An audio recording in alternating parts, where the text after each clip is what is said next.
और अब खबरें तफसील से शुरुआत करते हैं जहांगीर से जुड़ी खबर से। दिल्ली में 16 अप्रैल को हुए जहांगीरपुरी तशद्दुद में अब तक 23 अफराद को गिरफ्तार किया गया है। इस मामले को लेकर पुलिस कमिश्नर राकेश अस्थाना ने प्रेस कॉन्फ्रेंस में कहा कि अफवाहें फैलाने वालों के खिलाफ कार्रवाई की जाएगी। उन्होंने कहा कि पुलिस की तरफ से तशद्दुद को रोकने की हर मुमकिन कोशिश की गई और फिलहाल सीसीटीवी की जांच की जा रही है। उन्होंने कहा कि गिरफ्तार किए गए 23 अफराद में से 8 का पहले से मुजरिमाना रिकॉर्ड था। इंसिडेंट में 9 लोगों को इंजरीज हुई हैं, जिसमें 8 पुलिस कर्मी है, पुलिस अधिकारी है, 1 सिविलियन है। ये दर्शाता है कि पुलिस ने उस समय बीच में रह के दोनों जो पक्ष थे उनको अलग अलग किया और दूर किया, जिसकी वजह से पब्लिक को इंजरी होने में पब्लिक को इंजरी नहीं हुई। मौलाना मोहम्मद अली जौहर ट्रस्ट रामपुर की एक्वायर की गई जमीन को छुड़ाने के मामले में सुप्रीम कोर्ट से आजम खान को राहत मिली है। इलाहाबाद हाई कोर्ट के हुक्म पर रोक लगा दी गई है। वहीं इस मामले में उत्तर प्रदेश हुकूमत को नोटिस जारी किया गया है। इस मामले की अगली समाअत अगस्त में होगी।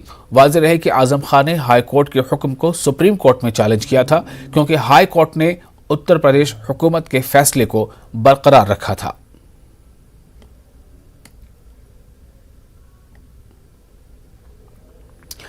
एक और अहम खबर, लखीमपुर खीरी केस के मुलजिम आशीष मिश्रा की जमानत मुस्तरद कर दी गई है। सुप्रीम कोर्ट ने 1 हफ्ते में सरेंडर करने को कहा है। अदालत ने कहा कि हाई कोर्ट ने मुतासरा फरीक को नहीं सुना, इसीलिए इसे जल्दबाजी में जमानत मिल गई। हाई कोर्ट इस मामले की दोबारा समाअत करेगा। यह फैसला आज chief justice NV Ramana, justice Surya Kant और जस्टिस हेमा कोहली के बेंच ने सुनाया। बता दें कि 10 फरवरी को इलाहाबाद हाई कोर्ट के सिंगल बेंच ने आशीष मिश्रा को जमानत दे दी थी। इससे कबल वो 4 माह तक हिरासत में थे। किसानों ने आशीष मिश्रा को दी गई जमानत की मुखालफत की थी। वो सुप्रीम कोर्ट पहुंचे थे। सुप्रीम कोर्ट ने 4 अप्रैल को आशीष मिश्रा की जमानत मंसूख करने की मांग करने वाले किसानों की अर्जी पर अपना फैसला महफूज कर लिया था। आशीष मिश्रा जिनके पिता भाजपा के अभी मंत्री हैं, उनकी बेल कैंसिल होना इस बात का सबूत है। और जो कहा जाता है कानून के हाथ बहुत लंबे होते हैं। आशीष मिश्रा की बेल रद्द होना, कैंसिल होना, ये किसानों की जीत है और किसान विरोधी भाजपा सरकार की हार है। अगर आशीष मिश्रा में उनके पिता भाजपा के जो मंत्री हैं, माननीय प्रधानमंत्री में कोई शर्म बची है, कोई किसानों के प्रति सहानुभूति है, तो मंत्री का तुरंत इस्तीफा लिया जाए। और अब हमें पूरा विश्वास है कि इंसाफ जरूर होगा। जो लखीमपुर में जो भाजपा की टोली के हाथ रंगे हुए हैं, उनको जल्द से जल्द सजा दी जाए। मध्य प्रदेश के खरगोन में 10 अप्रैल को हुए फिरका वाराना तशद्दुद और इंतजामिया की यकतरफा कार्रवाई को लेकर भोपाल MLA आरिफ मसूद की क़यादत में उलमाए दीन के वफ्द ने मध्य प्रदेश के चीफ सेक्रेटरी से मुलाकात की। उलमाए दीन के वफ्द ने खरगोन तशद्दुद में इंतजामिया की कार्रवाई को यकतरफा करार देते हुए इसके लिए कमेटी तश्कील देकर मामले की जांच करने का मुतालबा किया। वफ्द ने चीफ सेक्रेटरी को बताया कि इंतजामिया के उन लोगों के घर भी मुनद्दिम किए गए हैं जिनमें से बाज लोग अब इस दुनिया में नहीं हैं और कुछ ऐसे लोग भी हैं जो पहले से ही जेल में बंद हैं। खरगोन के हालात चल रहे हैं, उसको लेकर पूरा प्रदेश का एक अच्छा और एक बड़ा वर्ग जो मध्य प्रदेश में शांति चाहता है, अमन चाहता है, वो बड़ा फिक्रमंद है। और साथ ही में एक कष्ट भी है कि जो कार्रवाई निष्पक्ष होना चाहिए वो निष्पक्ष नहीं। इन तमाम बातों को लेकर चीफ सेक्रेटरी महोदय से समय मांगा था। मध्य प्रदेश के हमारे उलेमा, इंदौर के हमारे जिम्मेदार खरगोन के भी आना थे, क्योंकि आज एक बच्चे का हादसा हो गया, इस वजह से वो लोग ना आ पाए। हम लोगों को मुलाकात करना थी और हमने एक ही बात चीफ सेक्रेटरी महोदय से कही है कि एक तो एक कमेटी गठित की जाए जो कम से कम निष्पक्षता से दोनों विजुअल देखें। एक तरफ से विजुअल आ रहा है कि इन्होंने करा, दूसरा कह रहा है कि हमने नहीं करा, इन्होंने करा। तो अभी तो सरकार में बैठे लोग तो एक तरफा ही बयान दे रहे हैं, निष्पक्षता से कोई सुनने को देखने को तैयार नहीं। जिस तरह से बेजा गिरफ्तारियाँ हो रही हैं, बेजा लोगों के मकान तोड़े जा रहे हैं, जिस तरह से कानून की धज्जियाँ उड़ रही है, ठीक नहीं है। और अब खबर महाराष्ट्र से। महाराष्ट्र में MNS कि लाउडस्पीकर से अजान की मुखालफत और लाउडस्पीकर निकालने की धमकी का अभी से असर देखने को मिल रहा है। अमरावती जिले के अचलपुर में झंडा लगाने को लेकर हालात कशीदा हो गए। गुज़िश्ता शब कुछ शरपसंदों ने शहर के दूल्हा गेट पर परचम लहराया, जिसके सबब देखते ही देखते शहर की हालात कशीदा हो गए, जिसको देखते हुए शहर में दफा 144 नाफिज कर दिया गया है। अभी हालात पूरी तरह से काबू में हैं। वहीं पुलिस ने आवाम से अफवाहों पर तवज्जो न देने और अमन व अमान कायम रखने की अपील की है।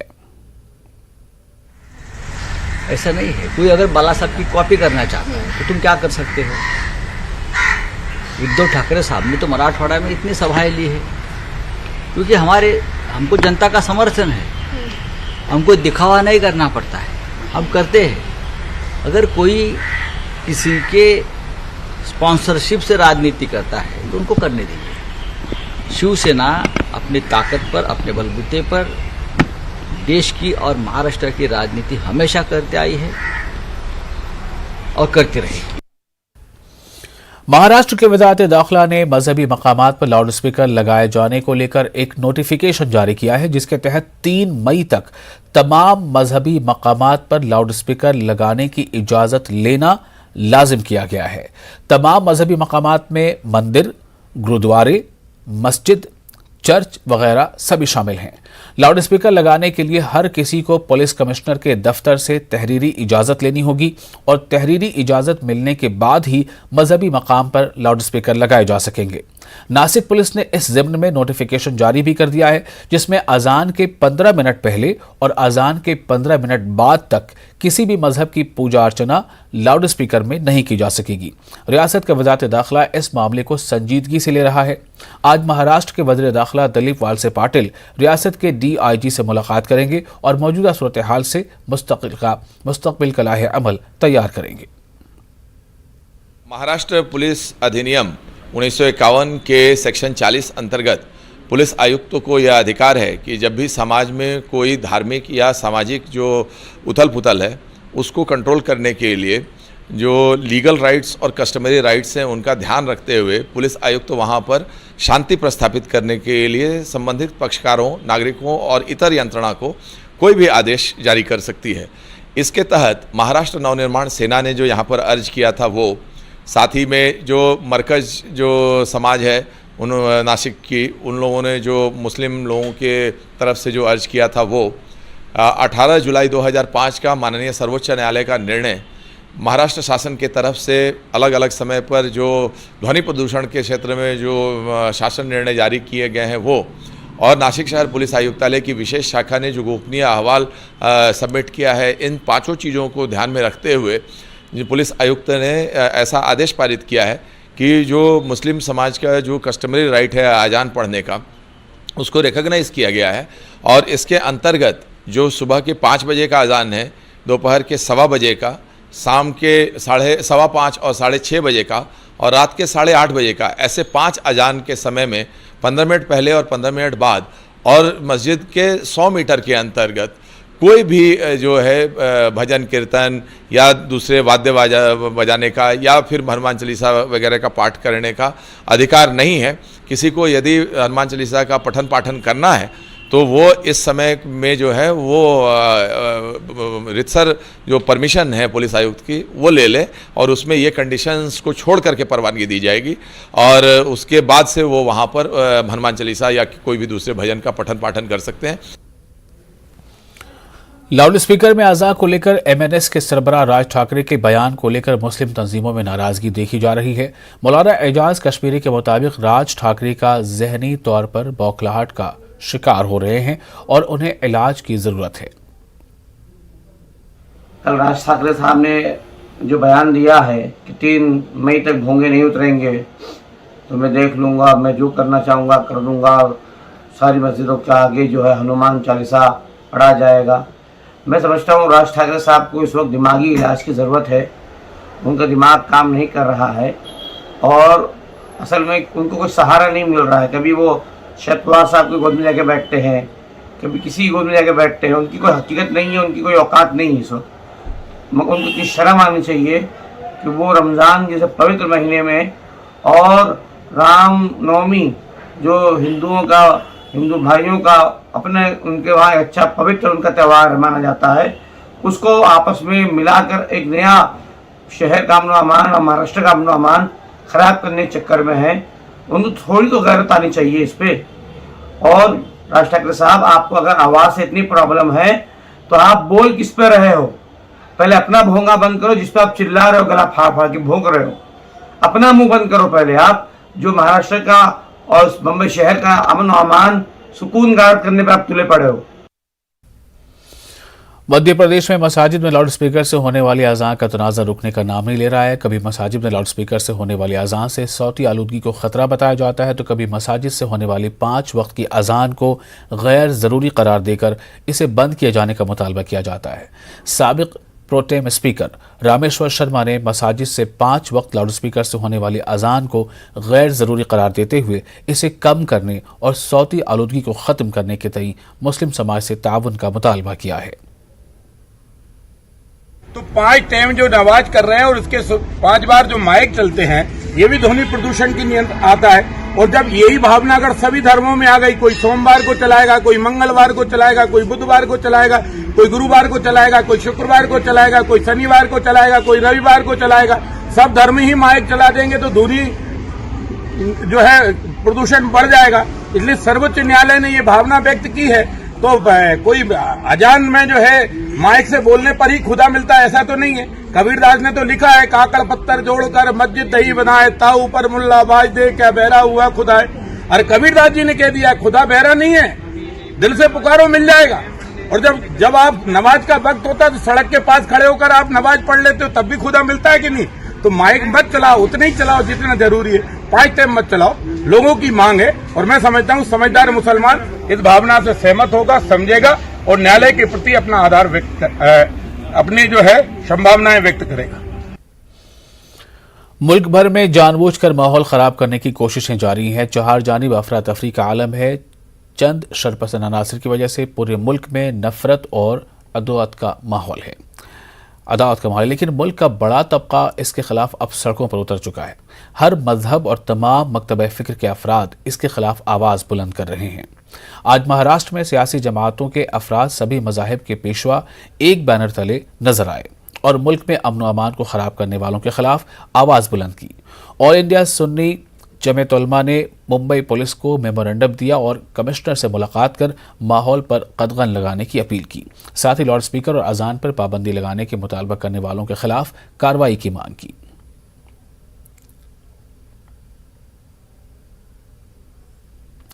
और फिलहाल एक छोटा सा ब्रेक लेते हैं, जल्द हाजिर होंगे।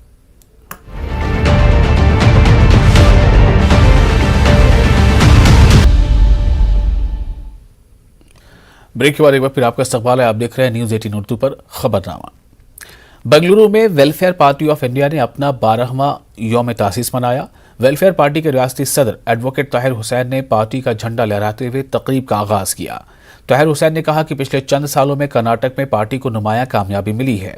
तकरीबन 50 पंचायत अरकान मुंतखब हुए हैं। चंद बलदियाती इदारों में भी पार्टी को कामयाबी मिली है। उन्होंने कहा कि मौजूदा सियासत से लोग तंग आ चुके हैं। एक साफ शफाफ मुतबादिल सियासी पार्टी को इख्तिदार में लाना चाहते हैं।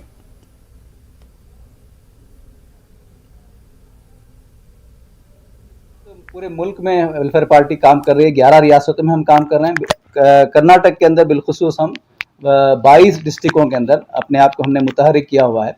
यहाँ के जो पंचायत इलेक्शंस हैं उसमें भी हमने हिस्सा लिया और तकरीबन इस वक्त 50 पंचायत मेंबर हमारे इन्हीं अखदार और अखलाक की बुनियाद पर जो सियासत हम करते हैं उसका अमली नमूना पेश करने की कोशिश कर रहे हैं। और इसी तरह 5 म्यूनसिपल काउंसलर हमारे इन्हीं मकासद के तहत काम कर रहे हैं और जीते हुए हैं। अभी हाल ही में भटकल के अंदर जो है एक टाउन म्यूनसिपल के अंदर भी हमें बड़ी अच्छी शानदार कामयाबी हमको मिली है। तो इस तरह से हम कोशिश कर रहे हैं कि ग्राउंड लेवल से लोगों के दरमियान पार्टी को ले जाया जाए। कि मैं ये मैसेज देना चाहता हूँ, ये खुशखबरी सुनाना चाहता हूँ कि इस मुल्क के अंधेरे में, जुल्म के अंधेरे में, क्रिमिनलाइजेशन के अंधेरे में, करप्शन के अंधेरे में एक चिराग जो है एक जुगनू की तरह निकल चुका है। और वो दिन ज़रूर आएगा कि ये अंधेरा मिटेगा और रोशनी फैलेगी, जुल्म ख़त्म होगा और इंसाफ कायम होगी, करप्शन रिश्वत ख़त्म होगी और हमदर्दी और इंसाफ कायम होगी। हरिद्वार में हुई धर्म संसद में मुतनाज़ा बयान को लेकर यति नरसिम्हानंद पर पुलिस कार्रवाई का कोई असर होता दिखाई नहीं दे रहा है। नरसिम्हानंद की जहरालू तकरीरें बिला रोक टोक जारी हैं। इस बार नरसिम्हानंद ने हिमाचल के ऊना में हुई धर्म संसद में मुसलमानों के खिलाफ जहर उगला है। नरसिम्हानंद हरिद्वार नफरत अंगेज तकरीर केस में जमानत पर रिहा है। प्रोग्राम में नरसिम्हानंद ने हिंदुओं से खासतौर से हिंदुस्तान के हिंदुओं से हथियार उठाने की अपील की और मुसलमानों के टारगेट किलिंग पर जोर दिया है। नरसिम्हानंद के अलावा अखिल भारतीय संत परिषद के हिमाचल प्रदेश के इंचार्ज यति सत्य देवानंद सरस्वती ने हिंदुओं से हिंदुस्तान को इस्लामी मुल्क बनने से रोकने के लिए ज्यादा बच्चे पैदा करने की अपील की है। सिर्फ हिमाचल में ही नहीं, उत्तर प्रदेश के कानपुर रामोत्सव में साध्वी ऋतंभरा का बयान भी सामने आया है, जिसमें हिंदुओं से कम 4 बच्चे पैदा करने और 2 बच्चे कौम के लिए वक्फ करने की अपील की है। चाहे मोदी सरकार हो, चाहे कांग्रेस सरकार हो, चाहे कोई सरकार हो, कोई भी सरकार इसे नहीं रोक पा रही है, नहीं रोक सकती है, क्योंकि मुसलमान सरकारों को मानते ही नहीं है। वो सरकारों से केवल फायदा उठाते हैं। कि मेरा हिंदुओं के लिए केवल इतना संदेश है कि हिंदू अपने परिवारों को मजबूत करें, और परिवार जो है पैसों से मजबूत नहीं होते। परिवार मजबूत होते हैं जब उसमें बच्चे होते हैं, जब रिश्ते होते हैं, रिश्तों में प्यार होता है, और साथ ही साथ बच्चे ज्यादा पैदा करें। हिंदू बच्चे पैदा करके अपने बच्चों को इस लायक बनाए कि हिंदुओं के बच्चे अपने घर की रक्षा करें, अपने परिवार की रक्षा करें, अपनी बहन बेटियों की रक्षा करें, साथ ही साथ देवभूमि की रक्षा करें, पूरे सनातन धर्म की रक्षा करें, मानवता की रक्षा करें। आज हमारे बच्चे इस लायक होते ही नहीं। एक बच्चा होता है वो घर में घुसा रहता है, बाहर कुछ भी होता रहे। बच्चे इस तरह के बच्चे नहीं चाहिए हमें बच्चे चाहिए मजबूत। उनकी जनसंख्या, उनकी ताकत हर जगह इतनी बढ़ चुकी है कि हर जगह अब यही होना है। थोड़े दिनों बाद देखिए ना, 2029 में भारत का प्रधानमंत्री मुसलमान बनेगा। एक बार भारत का प्रधानमंत्री मुसलमान बना तो अगले केवल 20 सालों में 50% हिंदू धर्म परिवर्तन करने के लिए मजबूर होंगे, 40% हिंदुओं का कत्ल हो जाएगा, और जो बचेंगे वो विदेशों में रहेंगे या रिफ्यूजी कैंपों में रहेंगे। यहाँ तो कोई रहेगा ही नहीं। इस्लाम का राज आने पर यहाँ भी हिंदुओं के साथ वही होगा जो पाकिस्तान में हिंदुओं के साथ हुआ, अफगानिस्तान में हुआ, बांग्लादेश में हुआ, कश्मीर में हुआ, सब जगह यही होना है। लाउड स्पीकर के इशू पर मुल्क में हंगामा बरपा है। मस्जिद से लाउड स्पीकर पर दी जाने वाली अज़ान के खिलाफ एहतजाज में लोग हनुमान चालीसा बजवा रहे हैं। ताहम अब लाउड स्पीकर में अजान हनुमान चालीसा की जगह महंगाई डाइन ने ले ली है। बनारस से समाजवादी पार्टी लीडर रविकांत विश्वकर्मा का एक वीडियो समाजवादी पार्टी सदर अखिलेश यादव ने ट्वीट किया है, जिसमें विश्वकर्मा लीडर बता रहे हैं कि उन्होंने अपने घर पर लाउड स्पीकर लगा दिया है क्योंकि वो मुल्क के सबसे अहम इशू को जिंदा रखना चाहते हैं, जिसका नाम महंगाई है। रविकांत विश्वकर्मा के मुताबिक आज मुल्क में तालीम, सेहत, बेरोजगारी और सिक्योरिटी का मसला है। लाउड स्पीकर पर अजान और आरती बजाना मसला नहीं है, इसलिए वो लाउड स्पीकर से महंगाई से होने वाली परेशानी पर मबनी नगमा बजा रहे हैं। नमस्कार दोस्तों, मैं रविकांत विश्वकर्मा। दोस्तों, सिर्फ सांसों का थम जाना ही मृत्यु नहीं है। वो व्यक्ति भी मरा हुआ है जिसने गलत को गलत कहने की हिम्मत खो दी है। आज देश में मुख्य मुद्दा महंगाई है, बेरोजगारी है, शिक्षा है, स्वास्थ्य और सुरक्षा है। लाउड स्पीकर से बजने वाले अजान और आरती नहीं है। कुछ तथाकथित लोग लाउड स्पीकर के नाम पर मुद्दे से हटकाने का प्रयास कर रहे हैं, लेकिन जब तक हम जैसे समाजवादी हैं, हम लोग इन्हें हमेशा ही मुख्य मुद्दे पर घेरने का प्रयास करेंगे। उसी कड़ी में मैंने अपने छत पर ये लाउड स्पीकर लगा के वो महंगाई वाला गीत लगा के अपने क्षेत्र के लोगों को सुनाने का प्रयास किया। इन्फोसिस और HDFC बैंक के नताइज से मायूसी की वजह से स्टॉक मार्केट में जबरदस्त गिरावट देखी जा रही है, जिसकी वजह से सरमायाकार परेशान हैं। सुबह सिर्फ 1 घंटे की ट्रेडिंग के दौरान सरमायाकारों के 4 लाख करोड़ रुपए डूब गए। चीन के GDP के आदाद-ओ-शुमार से भी मार्केट में मायूसी है। चीन की GDP की शरह नमू 4.8% है, तो वहां कोरोना के बढ़ते हुए केसेस ने भी मार्केट की परेशानी बढ़ा दी है। सुस्तरवी का खौफ और रूस यूक्रेन जंग की तवील खींचातानी, जिसका असर पूरे एशियाई बाजारों पर पड़ा है और हिंदुस्तानी बाजार भी इससे अछूते नहीं है।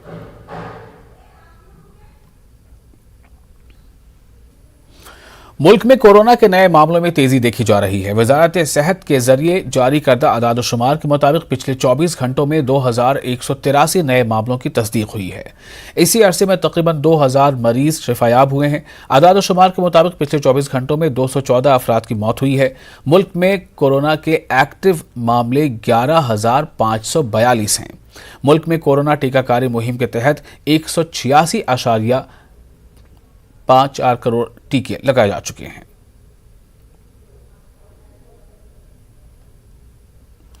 चीन के शहर शंघाई में कोरोना से 3 अफराद की मौत हुई है। इनकी उम्रें 89 से 91 साल के दरमियान है। मकामी हुकाम का दावा है कि लॉकडाउन के निफाज के बाद ये अमवात का पहला मामला है। शंघाई में कोरोना के आज 22,000 से ज्यादा नए मामले दर्ज किए गए हैं। मार्च के आखिरी हफ्ते में सख्त लॉकडाउन नाफिज किया गया था।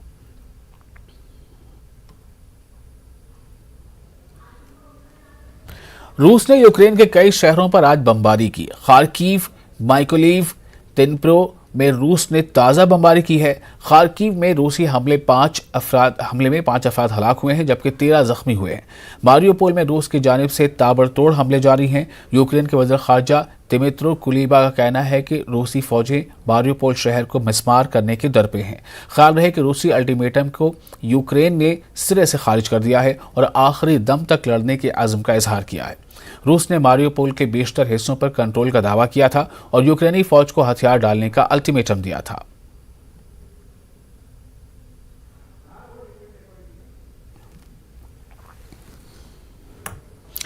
और इसी के साथ इस बुलेटिन में फिलहाल इतना ही। आप बने रहे न्यूज़ 18 उर्दू के साथ। मुझे दीजिए इजाजत। आदाब।